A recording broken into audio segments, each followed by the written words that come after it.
Welcome back to another episode of What About Dat?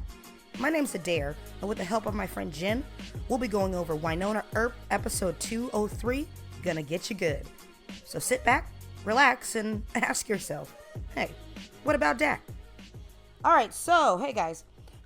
This was an awesome beginning of the episode. We had Dom cheerleading her face off, which was fabulous. Everybody appreciated.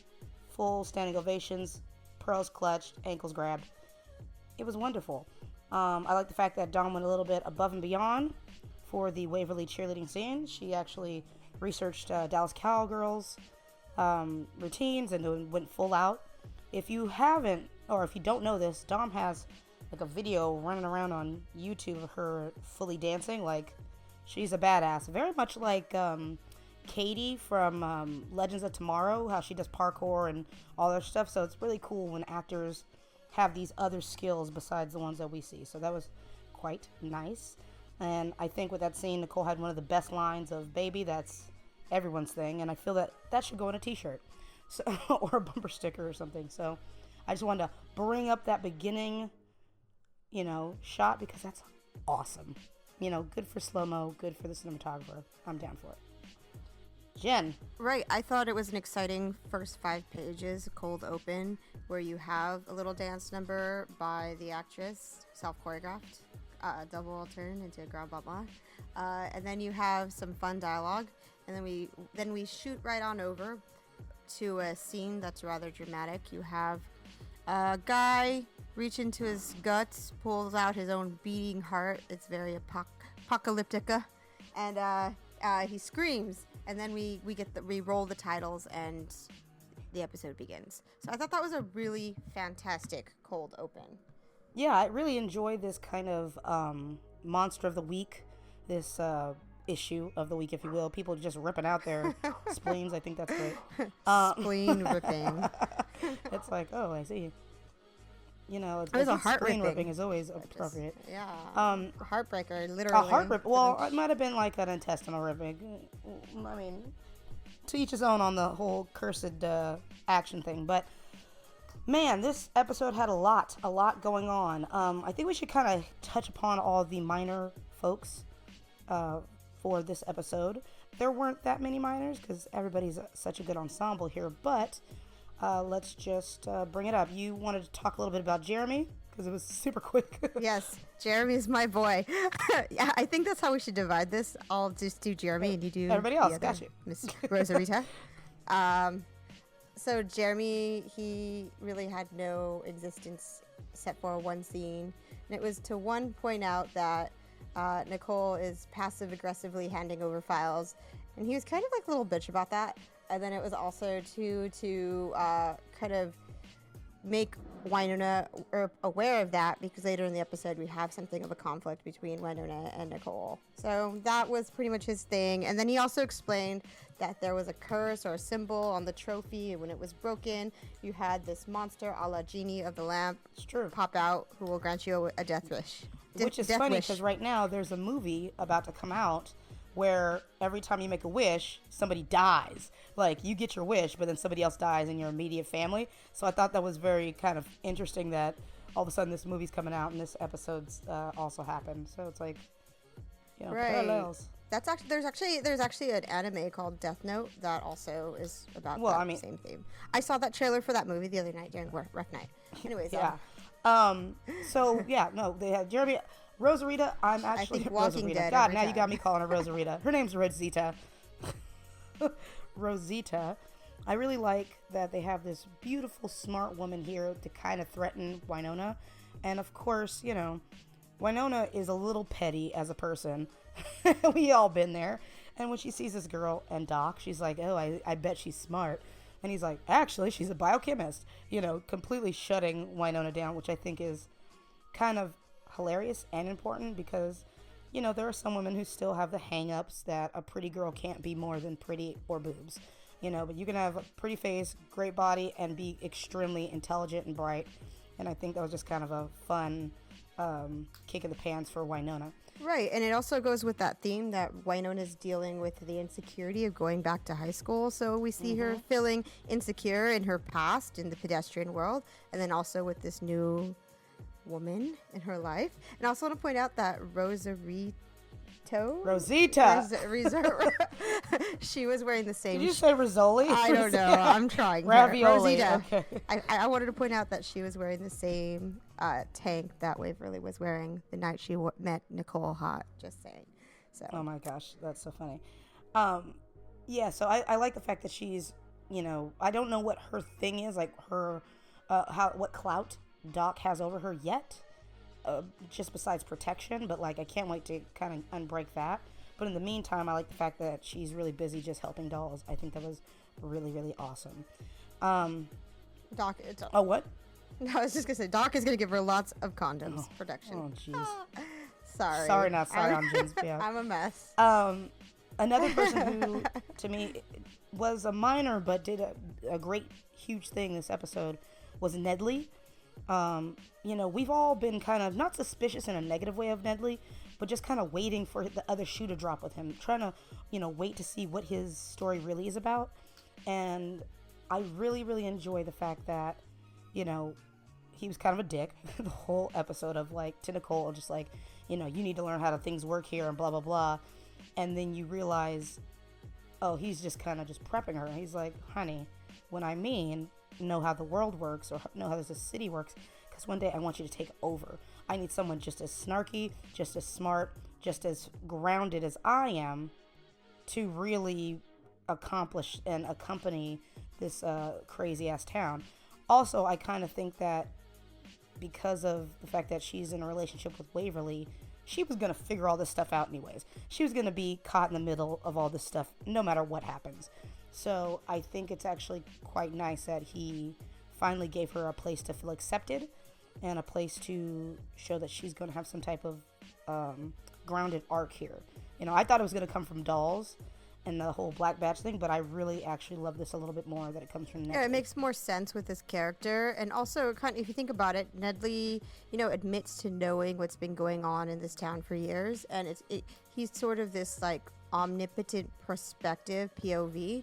And he is just kind of passing it on to Nicole, but you also get the sense that Nicole is, whereas Nedley has been sitting on the outside looking at all of the action unfold and kind of helping the Earps throughout the year, you get the sense that Nicole is going to take much more action, especially if she becomes the high bitch, the head sheriff, just saying. Yeah, and yeah, I just like that also kind of father-daughter dynamic. We don't know if Nedley has kids, and we don't know what Nicole's family's like. So that's kind of nice. I like the fact that she is technically like a big city cop, and I would love to have seen some kind of past for Nicole. I would love to see that, because they mentioned it a few times where like she's from the big city, and she had to adapt and move to a smaller place. So I kind of want to see that, because right now it still feels like Nicole is from that place. Like she originally feels like she was originally from Purgatory. I have a question for you. Mm-hmm. Do you think Nicole, in her own right, now that she has the freedom, will continue to wear khakis? Bam! No. She already told her. We're going to see a new uniform? She has a new uniform, yeah. That's awesome. I don't know what her pants are, but she definitely has new clothes. Because I miss the hat, I'm just saying. Right? Even Kate Burrell was like, in her, AfterBuzz show or whatever, she had an interview. She flat out said, she was like, I hate those khakis. She goes, the thing is, Nicole, as a character, was supposed to be a 6-story arc. She was only supposed to be there for maybe 2-3 episodes, and then it blew up. And she goes, yeah, when they were figuring out her hair and her costume, it was very, oh, she'll be one and done, we can move on with her. She goes, well, now that I'm becoming a real character, they have to kind of go back and really talk about Kate's personality and what she wants for, Nicole.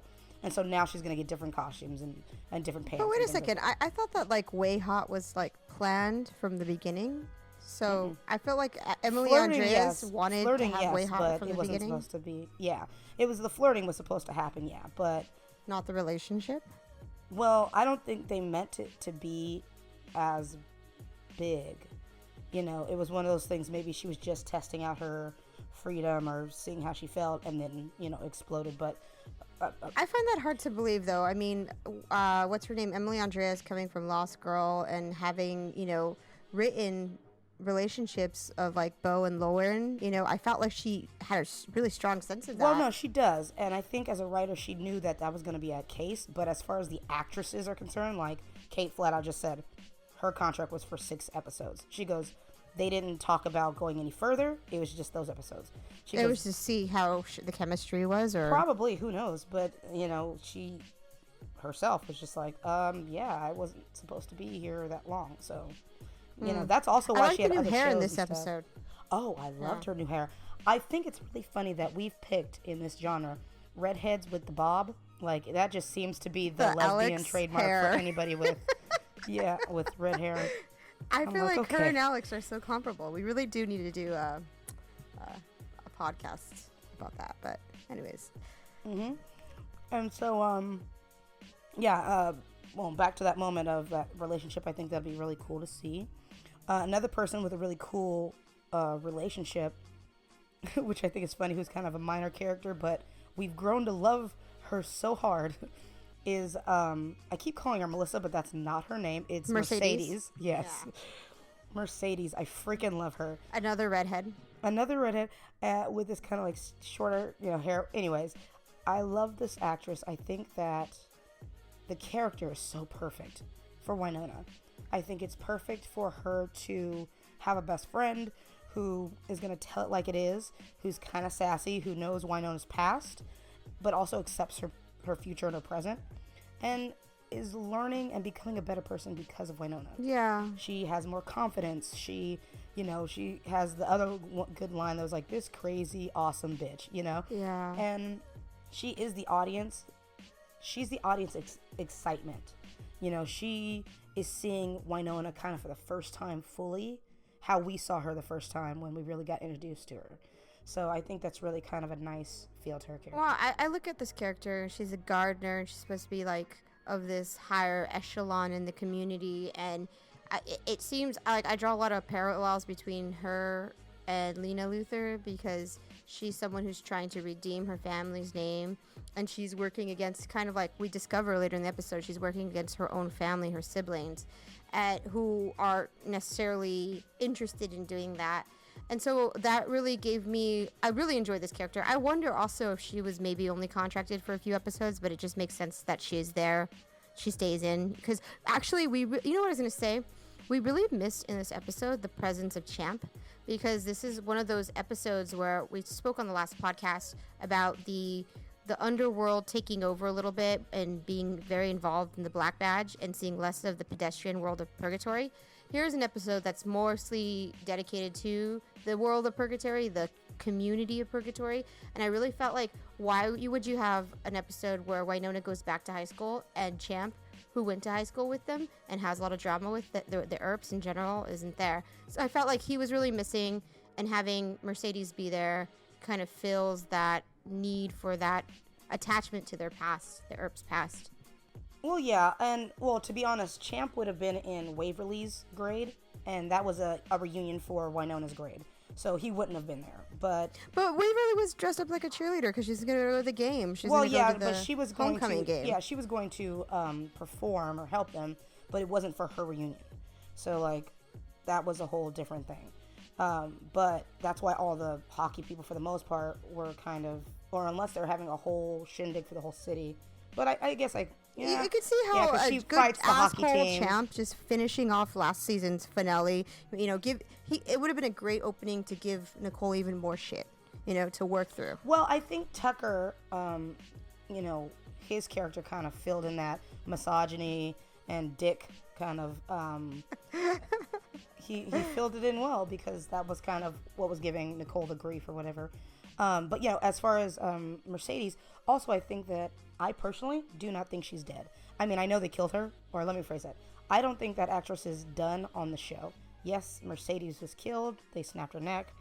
But I think that there's a chance she might become one of the third black floaty ladies.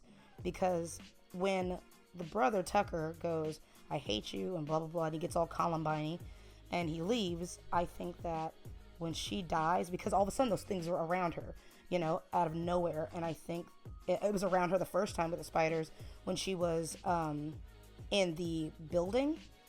And something that I don't think anybody noticed, and I just thought of it now, when Mercedes was in there and she was surrounded by the spiders, it was because the black fog thing people were coming after her, and then the spiders were surrounding her. But she lived to call Wynonna. They came and saved her from supposedly the spiders. But because the spiders were there to protect and to guard against whatever was in that shrine, which were the dark figures, I think that the spiders were actually protecting Mercedes because she probably has something to do more so with that storyline that we were led on to believe. Because on the phone call, she was fighting her brothers already. She was already complaining about, like, oh, mom and dad leave me in charge. I'm the one who has to rebuild the family. And then she was the one getting attacked. So the fact that the black things came back now that the spiders are gone to kill her, I think she might actually have something to do with that. And she might, or her brother had something to do with it. And I think she might come back as one of the black floaty people, which, would be really interesting. Yeah, I mean, I'm just sorry that the character didn't get further developed, because we really do need somebody on Wynonna's side who's not family. A lover, you know what I mean? Or a family. Yeah. Right, yeah. And maybe we'll see that from, like, the minor characters, Rosarito and Jeremy, but, I mean, someone on Wynonna's level. I think it'd be really funny to get Rosita and Wynonna to be kind of best friend, unwilling best friends, kind of how Eliza was, like, this unwilling, like, she was, jealous of her, thought she was sleeping with dolls. I think Eliza is not dead. That's my prediction. Yeah, we talked about this. You don't think Mercedes done for this world? I don't think Eliza is either. And who knows, nowadays people who would come kill back, Rachel Skarsgård? Just saying. Exactly. So I thought that was really kind of cool with Mercedes and that whole, even though she's a quote-unquote minor character, she brought so much to, that moment into Wynonna's life. And I'm a little bummed that she's not there right now. For me, the other kind of, we talked about him, Tucker, her brother, was kind of the, not big bad of the episode, but definitely another chink in the armor of Nicole's day. This whole nasty woman and the misogyny, and when Waverly's like, that's my girlfriend, he's like, ew, it's not, you're wrong, and being told like that whoever you are isn't valid. It was just like a lot. Also, to have his other sister to like back him up, when a guy's like, oh, she's a nasty woman, to see another woman tell him, I know she is, it's okay, honey, is really kind of a blow. And that's, I think, a really cool thing to have in the show, because not every woman is a feminist. Not every woman is not open-minded, but like not brainwashed. There's still women who believe everything a man says, and no matter how misogynistic or how wrong it is, there's still women who are gonna back them up. So that's also kind of interesting to have put into this episode. Yeah, I felt for me, Tucker kind of like got lost in the slew of hockey players that just kept ripping out their organs in this episode until the very end, when then I then, like, I know he had the photo thing of the panties and everything, but I just didn't really see him as, like, until the very end in that last scene where he's threatening his sister, as being anything more than, somebody for Nicole to arrest. But now we'll see where he goes in the future. I definitely think he has, like, Go ahead. I was gonna say, I definitely think he has maybe 2 or 3 episodes, and perhaps he's involved with the summoning of the black gooey thing inside of Waverly, or perhaps he's involved in the floating black thing. I feel like he summoned that for sure. Yeah, so I definitely think we have more story coming out of him, which, I mean, I don't love him. I don't love his character. I don't love his acting ability. So I was like, whatever. Well, it's kind of like this, Jen, like how you didn't like Jeremy the first time he was brought into it. I think this is kind of the same case that they got with Tucker, because the one thing that we can say, I mean, it's kind of becoming a habit, they might not be the best at instantly grabbing us with a new character, but they definitely know how to, Emily definitely knows how to make the foundation so that the next episode, he's probably going to be very important. They give us enough to where we're like, that guy is going to be important, but not enough to really like care about him as a character yet. So I think that might be just a pattern that she writes in, of like giving us a taste of the new what's to come, but not really giving us much. Like having it as a light layer that we can all go, what about that? And then, next episode, he's going to be, I think, definitely important. So we got, before we get into Wynonna and Nicole, I know this is the Wynonna podcast, but they have the most going on in this episode, so I really want to hit Dolls. I love the fact that Dolls is just hiding in the barn. Like, what the hell? I think it's interesting that Doc doesn't know that he's there. I don't know if Wynonna knows he's there. The fact that Waverly knows or GOOVERLY knows he's there is interesting, and that whole dynamic, like, It's like an indicator that she put him there. Yeah, it's like, did she put him there, or was he already there? Did he hide out, and maybe Waverly knew? Oh, she put him there. That was for sure. And what's up with the silver? I thought that was really cool. I cannot wait to see next week's or this week's, where it's just gonna be, definitely answered how, he got there, because he also ends up reuniting with the group, and they, he's the one who tells the group, something's up with Waverly. So I think this is going to be a very interesting, and I really appreciate him just kind of coming back, even for a brief second, I just feel like I get it. He's building a cure for Dolls, and that makes sense. And that's pretty much all he's doing in this episode for me. I think my favorite moment in the episode was when, I think it was like Bryce or one of the hockey players faints, and then Doc is like, I'm gonna get my vapors. And he pulls out the smelling salts. And for me, that was about all Doc did in this episode. I mean, it wasn't really a Doc episode. I understand what his goal is. I understand what his outcome, what he wants. He wants to find a cure for Doc. But I was much more just like fascinated by whatever Waverly was doing in this episode. I actually really like the fact that they kind of they brought us back to the Wynonna and Doc relationship, where she finds out what's going on. She finds out he's trying to make this cure for Dolls, and he goes, I'm not doing it for Dolls, honey. I'm doing it for you, that kind of thing. And it just reminds her that even though he seemed far away and was giving her space, whether she wanted it or not, he does care about her. And I thought that was really cool. He's like, yeah, you could love this other person, but I still really have feelings for you. And I thought that was really nice to see. Yes, he wasn't big in the episode, and yes, he was kind of a comic relief. So I appreciated that. So he's just kind of light in this episode. GOOVERLY. Let's talk about GOOVERLY for a minute. I mean, Waverly, GOOVERLY. A lot of people are kind of getting confused as to when she's GOOVERLY. Does she remember who she is? It's this. When she doesn't have the black eyes, she knows that she is Waverly. When she gets the black eyes, she does not remember ever blacking out. She just doesn't remember it. That's why she didn't remember the lipstick, the attitude shift with Nicole and all that. That was GOOVERLY. Even Kate has said when she kisses her, that's GOOVERLY, that's not Waverly. So that whole exchange of stuff, up until the time where she goes, Nicole, don't arrest Tucker, was GOOVERLY. And then when she says, don't arrest Tucker, that's Waverly. Because you can instantly see that she gets worried for Nicole, and it has nothing to do with the kiss, or you can just see it's Waverly, which is in testament to Dominic going back and forth, So, and I think Wynonna's starting to finally see GOOVERLY's behavior coming through. So, I thought that was pretty good. Yeah, I think she has like maybe 1 or 2 more episodes, and then it's gonna come into full fruition. Mm-hmm.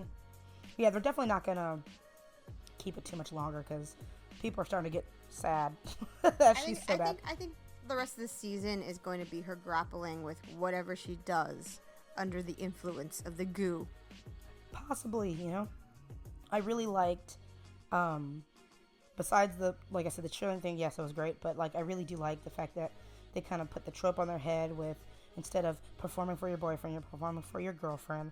I like the fact that she is cheeky in the idea of I'm gonna do this chair with no underwear on, madam, lock a door. Why can nobody lock a door in this house? Or even Wynonna, like, why must she stay in the house? She should have saw it and was like, my bad, and walked out. You know what I'm saying?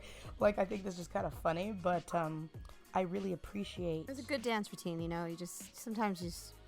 get swept away. Yeah, in the moment.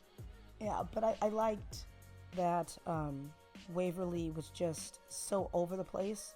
I thought this was a really great episode to showcase Gooverly versus Waverly. When she grabs Tucker by the throat and steals his medical bracelet or whatever, because the metal, I thought that was really interesting, because no one's going to believe that a 110-pound child, picked up this grown man. You know what I'm saying? Well, I was going to say, that's kind of interesting. There's been, like, a reveal now. Tucker is probably the only person who's seen full-on the gooey eyes, Maybe Jeremy a little bit, but he knows now that something is definitely not right with Waverly. Yeah. So he's the human who knows. I mean, Nicole has a suspicion. Wynonna has a suspicion. And we talked about who would find out first. So it's interesting to see, like, the antagonist now knows. Yeah, and I think that's going to be definitely important in the upcoming episodes. Or he can keep the secret, or he can make it known. And I think those are all really interesting options for to see where it happens to Waverly. Also, the fact that Waverly is a little bit more sexual when she's Gooverly. She kind of throws herself at Nicole a little bit more, keeps getting her in trouble by acting unprofessional. And there's a little bit more bite to her personality. So there's that, which, I think she's going to get in trouble for. And I think that, well, because, Tucker already tried to tell his sisters, like, oh, she did this. And they were like, you're crazy. She didn't do this. So I think it's going to be hard for him to get the truth out. And I think that's why they told him, or they showed him, revealed it to him. Because no one's going to believe the town pervert over Waverly, the town, like, angel sweetheart. You know what I'm saying? So they're like, you've got to be smoking crack. But I bet if Nicole hears about this, she might believe him. And that might propel her into something. Who knows? We'll see. I think here's a prediction. Maybe Nicole discovers dolls. Just saying. They're throwing it out there. Who knows? It's gonna, like I said, next week's gonna be very interesting. As far as Waverly's concerned, I just can't wait till next week. I think a lot of things will be revealed. Now on to Nicole, because this episode really was about Nicole and her journey. And we had been saying we wanted to wrap up her, yearning to be more than just a police officer, and we didn't want to see sad Nicole for much longer because we saw it in episode 1. So I thought this was really great. She had a rough ass day, guys. First, her girlfriend's like, performing for it. It's all cute and everything. She's like, I'm gonna have a great day at work. That was awesome. And then just downhill from there. Children, it was just like, good Lord. Right. She has to discover the dude with his organs that he ripped out of his body. She goes to the hockey, the high school. Girlfriend makes her look all... has confrontation with Tucker. Right? Yep. Makes her look unprofessional. And Tucker. And then she goes back to work, and then she gets attacked by this, like, Scarecrow demon. She's just having the shit day. She really is. And then Wynonna gets in her face about life. Like, oh, come on. About not being a part of the crew. Right? And tries to, like, cut her, like, oh, you're just mad because you're not in Black Badge. It's like, bitch. Like... That right there, I always think, I like... This, I think it with Sandverse, and I think it with WayHaught. I think it'd be fascinating to see Wynonna and Nicole have conflict and what becomes of that with how that affects Waverly and her choices. I really don't mind that conflict. I know it felt like it was unfounded in this episode, but maybe they're creating something that's gonna eventually blow up into something larger, unravel into something larger, and I think it's cool. I think if they were to do that, it's going to be coming from Nicole's end, because Wynonna used to like Nicole. She was like, oh, I want to Waverly hang out with you more, blah, blah, blah. And then once she became the girlfriend or the partner, then Wynonna started getting this weird overprotective thing and kind of putting characteristics that aren't on Nicole onto Nicole. Nicole's always been so good with trying to be genuine and pure and bring the best out of people. So the fact that she's like, oh, you want her to change? And she's like, no, I didn't say that. She's like, I'm actually just asking you because I'm worried about my girlfriend and your sister. So I'm saying, have you noticed a change? She's like, oh, she's turning into me? I didn't say that. So, like, she's like, why are you putting words in my mouth? Kind of feel. That was really harsh.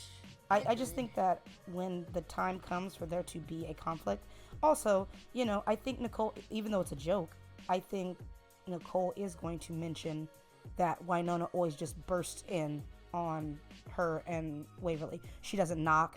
Yeah, it's her house and all that stuff, but she's not allowing Waverly to have privacy either. She has a new person, and you don't see Waverly just busted into places when she's with Doc or Dolls. No, she gives the respect, like, ooh, someone's home, let me get out of here, or whatever. And I think that Nicole might start mentioning that. Like, dude, every time I'm around, you just don't knock. You don't care. Like, I'm her girlfriend. Give us some privacy. Like, come on. I think there might be a little bit of a showdown. Maggie had it with Supergirl. I think, Nicole might have coming, it definitely. with Wynonna. Absolutely. Especially with Waverly being, infected by a demon. I think there's definitely going to be a throwdown between her and Wynonna, especially with Waverly discovering more and more about her roots and not necessarily being an Earp. That's going to be the thing that's going to break the sisters up. We're going to probably get a breakup of sisters. Like, there might be a small breakup. By the end, definitely. I think there's going to be a big one. And when I mean small, I think it's going to be big in the moment, but I think they're not going to let it last very long because that's the whole part of the show. It's like, I know we keep mentioning like Supergirl, but Alex and Supergirl fought all the time. They had a few episodes where they fought, and they didn't let it last because that's the backbone of the show. So they're not going to let that relationship dwindle too much. But yes, I think there will be something that happens. Also, with Nicole's newfound confidence, I think that she's going to be standing up for herself a lot more from now on. Yeah. Now that she's in on what's going on, she's going to be comfortable in her skin. She has a new outfit. She has new hair. She has a new girlfriend. Like, I think she's going to be... And she has a new focus for her future in her career. So I think she's going to be a lot more sturdy and therefore speaking her mind a whole lot more. Yeah, I agree. I think she and Alex should get a drink. Commiserate. Right?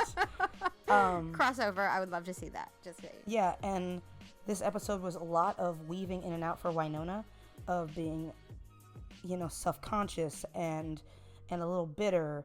And she finally did get her swag back, at least when she fought the whole hockey team, And I love the homage, like I said, to the Breakfast Club, and where, he's walking away with the fist in the air and she kind of walks away with this trophy and the big old middle finger. Just, I think that's hilarious. Leaving a high school area, I think that's funny. So, she got her swag back, but there is a lot of damage and, soft foundation for Wynonna right now. She's having a hard time. She's trying to get better, but man, I think there's going to be a straw that breaks her back, and it's going to show. Yeah. Do you have any predictions for this week's episode? Just a lot of Waverly, a lot of, it's going to be just a lot. I think Doc, it's just going to be a heavy Doc, Dolls, and Wynonna episode, which I'm okay with. Also a Waverly episode of, being the protagonist. I think we'll see some reoccurrence, because this has been, we're at episode 3, so we're going to be on episode 4, so yeah, I think that GOOVERLY is now going to be revealed even further. I think the Dolls thing is going to be rectified. I think that, or at least sated for the moment. I think that WayHaught is going to be it's either not going to be as visible in this next episode, or we might just see Nicole's perspective. I think for a little bit they're going to give us a little WayHaught just so we can remember them together, but I think we're going to see a lot more of Nicole actually on her journey. That's actually what I really want to see, more of Nicole. And I don't mind Dolls coming back, but I'm rewatching season 1, and I'm just not the biggest Dolls person in the world. It's just his character is a little too one-sided in my personality. In my opinion, I feel like he's a one-note kind of dude. Yeah, I like that he got better as the season went on. He definitely changed at the end of the season, but yes, he's not my favorite character. I would have preferred a little bit more from him. Yeah, I just felt like I just kept getting the same kind of note from him. I think that what they do with Doc that makes him more interesting is that he is so mature and so aware of his feelings and Wynonna's emotional state, and that in itself is so complex. And with Docs, it's just a little bit more cut and dry. Dolls. With Dolls, it's a little more cut and dry. That relationship I can kind of put in a box, a little bit more tropey. as far as next week, like I said, I would love to see how this goo situation continues to unfold. And in generally, I enjoy Wynonna in every episode, so whatever she's doing is gonna be great. Pretty much, you know. And you know what's funny, because we haven't talked about it in this show yet, but I did want to give like a little shout out to the fact that, you know, the costumers, they're pretty good. The music choices are excellent. You know, Dolls has become a lot more hipster over the the appending. Like, he's cool. Like, they're making him a little bit more sleek. I like that. Waverly, her outfits are becoming a lot more, you know, mature. She's not the cutesy little girl anymore, because when you first see the promos for the show from season 1, she was cute. She was a cute little sister. Now she's like the super hot little sister who is growing into her own. The only costume I've really noticed is like Nicole's hat and Wynonna's like cool black leather jacket, but she gives like Maggie a run for her money. Wynonna does black leather jacket better than Maggie, in my opinion. Let's just say. Well, yeah, you're right. And I really do like the fact that even though this is like very Western, you know, everything feels, it's normally cold outside, yet so many people are wearing tank tops. And I think that's funny. And I like the fact that, you know, everybody's outfit speaks to kind of who they are. Yeah, Wynonna has the rebel leather jacket, you know. Dolls has this, you know, gentleman kind of hipster vibe going on. That really he wears a lot of suits as well. Well, that's what I'm saying. Like the very 3-piece buttons, and like, you know, he's a gentleman. Oh yeah, he's a gentleman. He's dressed to the T's, because you don't just go anywhere half-assed. You know what I'm saying? Jeremy is just like the normal tech geek who sits in the basement, so he has just t-shirt and jeans, which is his personality. I think is great. You know, like I said, Waverly's very eclectic. Like, yes, she wears skirts and midriffs and all the other stuff and high boots, but if you really look at her outfits, nothing really matches. Like, it's just like very, very wild, and I think it represents who she is. She has no idea who she is. She knows that she's womanly and she's growing in her own, but like her style's so eclectic, much like the character, you know. And I think that now that we know that Nicole's not just the sheriff, we're gonna see more of her personality and more, I think, of her city life in her wardrobe. Like, she's playing the small town cop right now, but she was a big time cop, or at least a city cop. So I can't wait to see her become more city slicker, if you will, you know, which will, I think, be really good for her, you know. So yeah, costuming, mazel tov, and the music is always on point. So I just want to kind of give a shout out to that. Yeah, I really liked the music in this episode. They had, Waverly is doing that little dance. She's like, the song in the background is Hanging from Far While My Lady Works. And then in the next scene, you see her coming on to Nicole while she's at work. Yeah, it exactly. Just fit really well together. I still kind of want to do with you, Adair, in the future, and maybe this is something, if we can get time to do this weekend, a WayHaught Sandverse podcast discussion, just talking about, you know, these ships. Let's do that, because I just feel like in the couple, we just have to see so many similarities that we can talk about. So if you're looking forward to that, look forward to that podcast. That should be coming out soon. So make sure you guys also hit up, I'll put it again in the description, the Purgatory case files, because right now on Twitter, Nicole is in a whole crazy investigation about old murders and keys being found on floors. It's a whole thing, and it will tie into the show. So I want you guys just to check that out. It's a fun, interactive thing. Sometimes I'll have text messages between Waverly and Nicole, and there's videos, and the actresses have really gone above and beyond to do extra for us, and it's great. Also, I do believe there's a Tumblr called Road to Purgatory, and you have to get the password. And no, I'm not going to tell you what the password is, because that's part of the fun, finding the secret diary of Nicole Hotz. There is a clue, which I will also write down in the description, where you can find the password. Or you can just ask your friends on Twitter, hey, what's the password to Purgatory? Because most of us will know. So also you can go check that out. It has a lot of stuff from season 1 if you need to be reminded. So make sure you guys hit us up on Twitter. Our handle is whatabout_dat. We'll be there for your questions and comments. Know that Friday night we will be also live tweeting with the with the cast, like how the cast also live tweets. We'll be doing that as well. So that's always good times and fun while we're watching the show. So look out for that, and just join us for the good times and the shenanigans. Just remember to put us in your ears. We're now available on iTunes, so you can download us on iTunes at What About That and hear any of our past podcasts. So that's it. Okay, guys. So have a good one. We'll see you soon. Bye.